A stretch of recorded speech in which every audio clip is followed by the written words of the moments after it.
El primer objeto no identificado que se encontró fue en Italia en 1933 y permaneció allí hasta 1945, cuando el Papa Pío XII informó a los Estados Unidos de su descubrimiento. Ocurrió en Magenta, Italia. Encontraron una nave que estaba parcialmente intacta y el gobierno italiano la trasladó a una base aérea fuertemente vigilada. El Vaticano estuvo involucrado en el incidente, estaba al tanto de la presencia no humana en la Tierra. Leonard Stringfield, quien relató la historia de un biólogo francés en su libro de 1982 llamado OVNIs accidentados y recuperaciones, acumulación de evidencia e informe de estado 3, dijo lo siguiente: los funcionarios estadounidenses confirmaron al biólogo francés que los cuerpos no eran humanos y que eran de origen extraterrestre. Después de muchas dudas y muchos años, el biólogo decidió dar a conocer su historia y Stringfield la difundió en su libro. La descripción de las entidades no humanas recuperadas sería como sigue: los seres parecen gemelos, están muertos y conservados con formaldehído, sus cadáveres están en mal estado, parecen víctimas de un grave accidente, pero las cabezas permanecen intactas, son muy altos, miden más de 2 metros de altura. Cabello largo y rubio, frentes muy altas y espaciosas, ojos azul claro, que parecen algo asiáticos, narices pequeñas, bocas pequeñas, barbillas pequeñas, labios finos. La piel la tienen pálida, sin rastro de vello facial, parece perfectamente blanca, pero no muestran signos de gránulos de queratina, que desempeñan un papel importante en la hidratación natural de la piel, además de la protección UVA y la retención de agua. Sus manos, aunque delgadas, son como las de los seres humanos. Los dedos de sus pies son pequeños y sus pies planos. Sus sistemas linfáticos son dominantes, prácticamente reemplazan al sistema sanguíneo, brindando un alto grado de protección contra cualquier enfermedad. En la clasificación ufológica, esta descripción coincide plenamente con los llamados nórdicos o altos blancos. Este ovni fue recuperado 14 años antes del conocido incidente de Roswell en Estados Unidos.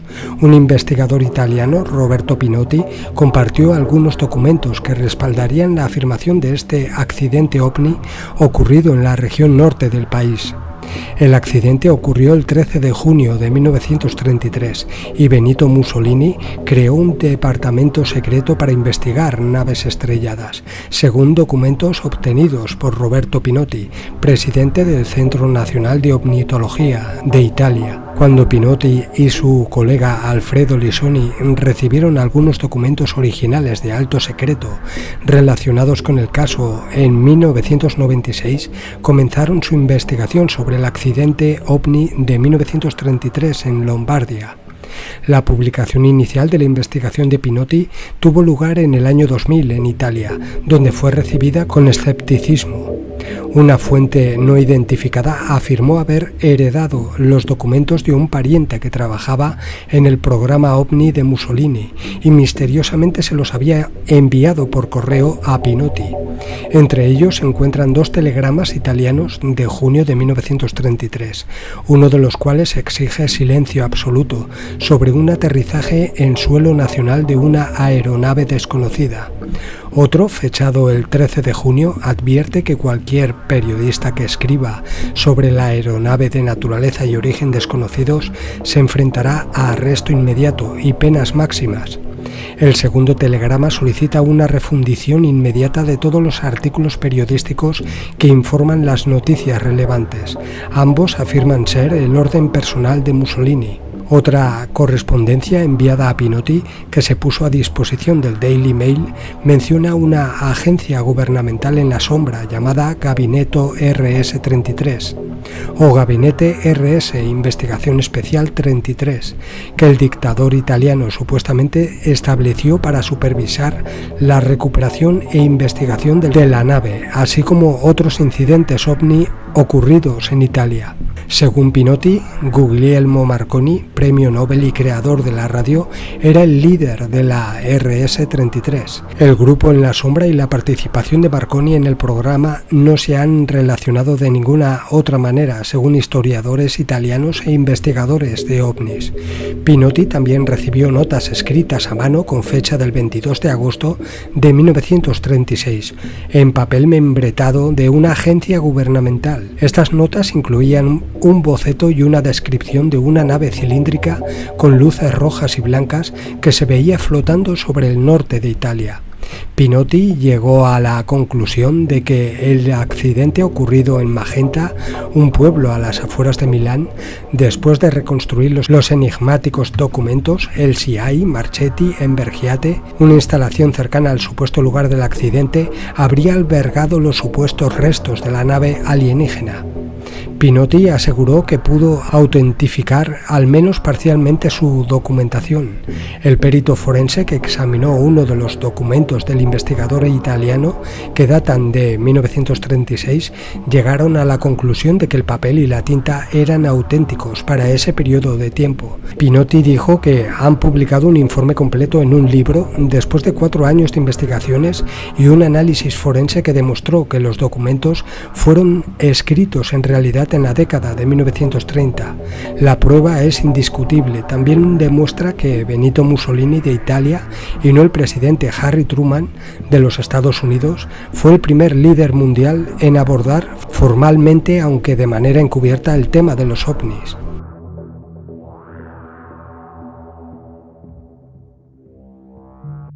Charles James Hall se alistó en el Ejército del Aire de los Estados Unidos en el año 1964 y estuvo trabajando en una cabaña meteorológica remota en la base de la Fuerza Aérea Niles Air Force Ranch, cerca de Las Vegas, en Nevada, en el año 1965. Allí se le asignó la tarea de observar los patrones climáticos en las cordilleras Gunnery, en la base de la Fuerza Aérea de Indian Springs. Poco después de casarse con su esposa Mary Ceres, reveló que tuvo muchos encuentros con lo que describió como seres extraterrestres altos blancos, nórdicos, en las montañas de Indian Springs. Aunque no estaba particularmente interesado en los alienígenas, creía en su existencia. Sin embargo, lo mantuvo en secreto mientras formaba una familia. Después de 18 años, Mary Ceres se sorprendió al conocer que su esposo estaba escribiendo memorias sobre sus experiencias con seres extraterrestres. Después de leerlo, ella lo animó a publicar sus memorias. Antes de ir a su nueva misión, en una cabaña meteorológica remota, los amigos de Hall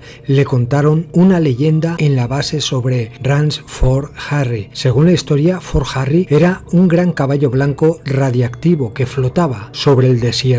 Hall pensó que era una historia divertida con el objetivo de intimidarlo. No hizo caso. Sin embargo, parecía que había algo más en esta historia. En la primavera de 1965, el hombre al que iba a reemplazar como observador de clima lo llevó a regañadientes a dar un breve recorrido por las tiendas de campaña. Mientras conducía el camión, estaba visiblemente paralizado por el miedo, temblando y negándose a salir del camión. Dentro de la cabaña, Hall encontró un cuaderno de bitácora, abandonado, como si nadie hubiera estado allí durante muchos meses. Al regresar a la base, el hombre le dijo a Hall que nunca regresaría y que ahora estaba solo. Hall se aisló en las tiendas de clima y comenzó a darse cuenta de que no estaba solo. Primero, comenzó a ver grupos de misteriosas luces flotantes en el cielo, merodeando la región. Más tarde comenzó a ver extrañas figuras blancas. Hall describe la primera vez que vio a una mujer alienígena alta blanca, una nórdica, dentro del cuartel, a altas horas de la noche. Sostenía un misterioso objeto cuadrado en sus manos esta mujer. Acechando en la oscuridad, Hall describió estar tan conmocionado por el encuentro que solo podía pensar en seguir caminando y volver a la cabaña. A partir de entonces continuaron los encuentros con entidades altas y blancas. Un día vio a una joven corriendo por laberintos de Artemisa y fue a ayudarla. Mientras se acercaban, los sonidos de pájaros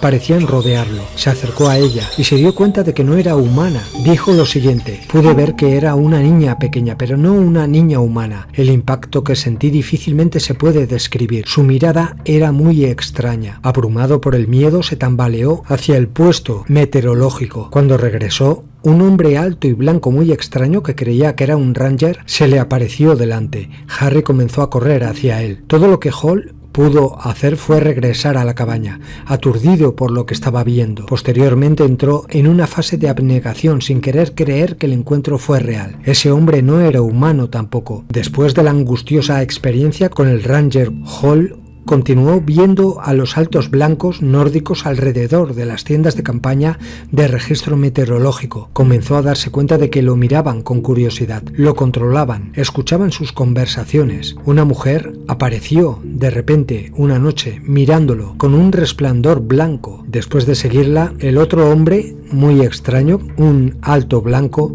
se puso de pie para advertirle que él también estaba allí. Hall no tenía a nadie para compartir su experiencia. ¿Era todo real o su mente le estaba jugando una mala pasada? Dijo lo siguiente: era real, era obvio que era real, y ella también era real. No podía aceptarlo emocionalmente, mentalmente, pero eran reales estas entidades. Después de estos encuentros, poco a poco comenzó a comunicarse con el extraterrestre alto blanco que le dijo que se llamaba Harry, y aprender más sobre los seres que lo controlaban durante las noches. Con el tiempo se enteró de que los extraterrestres altos blancos, los nórdicos, podían imitar voces humanas. Sin embargo, se comunicaban con sonidos muy agudos. Para él sonaba como pájaros. A partir de entonces, las reuniones se hicieron más frecuentes y en ocasiones no estaba seguro de si era una alucinación. Un día, una mujer alienígena sonriente se le apareció. Su piel era blanca y tenía el cabello fino de color platino, orejas pequeñas, labios finos, rasgos muy finos. Vestía un uniforme que le permitía levitar y un pequeño casco. Después de la experiencia sintió que se estaba volviendo loco sin que nadie pudiera ayudarlo. Dijo lo siguiente: estaba aturdido, en estado de shock. Hay tantas formas en las que uno puede sorprenderse y asustarse. Los humanos dependemos unos de los otros para validar nuestras experiencias. En otro encuentro recordó que los alienígenas usaban un instrumento digital cuadrado para hipnotizarlo. Aún así, podía recordar algo de lo que sucedió. Un día, un explorador alienígena bloqueó la carretera, lo que le obligó a retirarse y regresar a la base de la USAF. A lo largo de muchos meses, los encuentros progresaron hasta que descubrió muchas cosas sobre estos seres extraterrestres. Por ejemplo, afirmó que los altos blancos, los nórdicos, pueden vivir entre 600 y 800 años y comunicarse con sonidos que no podemos escuchar con la audición humana. Hall dijo que comenzaron a visitar la Tierra en el año 5000 a.C.